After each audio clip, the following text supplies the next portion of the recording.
I think that the chance of you having a relationship with James that is in any way healthy or constructive is something around zero, because I think he feels justified in what he's done, and I have no doubt that at 15 you were probably hell on wheels. You're probably full time, and I was. I get that, and you were very honest with us about that when you described your life at 15. But I need to tell you that in no way, in theory or practice, justifies the way that you've been treated by this man that's in your mother's life. You can't make sense out of nonsense.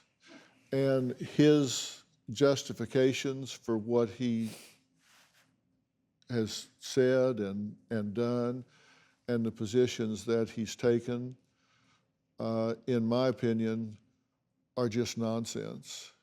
Truly, you weren't treated in the proper way, and I'm very sorry for that. Thank you. You weren't treated fairly in that regard, and I'm going to tell you why.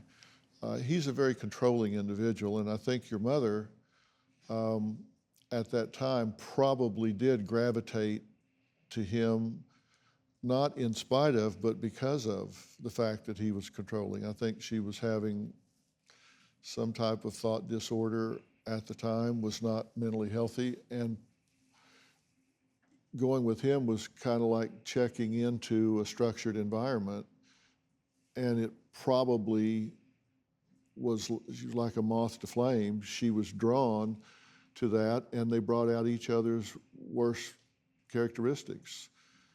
She had a need to be directed. He has a need to direct, and they came together in that way, rather than her overcoming that and learning to be self-directed. She just leaned into that, and he leaned into it. And so that's how they've defined their relationship, and it's not likely to change. Yeah, I'm aware. And I'm sorry to tell you that.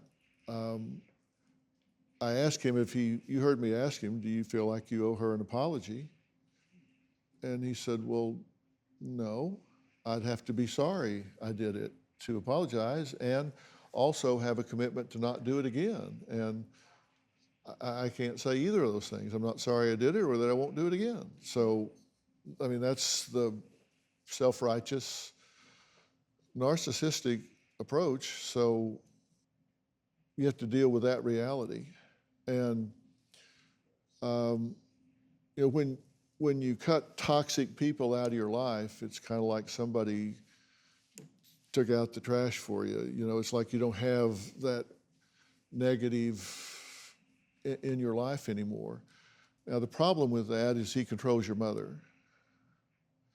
And so then that means if you cut him out, you're cutting her out. And I am going to offer to get her some individual help, not with him, not couples therapy, but her some individual help to try to find her center and get her some power.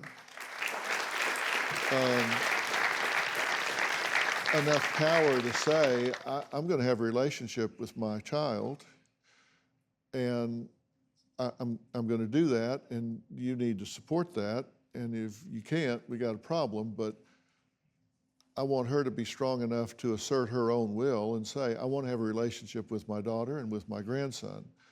You're a good mother. Thank you. And I'll try. You know, you're a good mother. We ask a lot of questions, and you're a good mother. And your child thinks you get up 30 minutes before him every day and let the sun out. Do you have a story or a question for me? Click the link in the description and tell me what in the world is going on.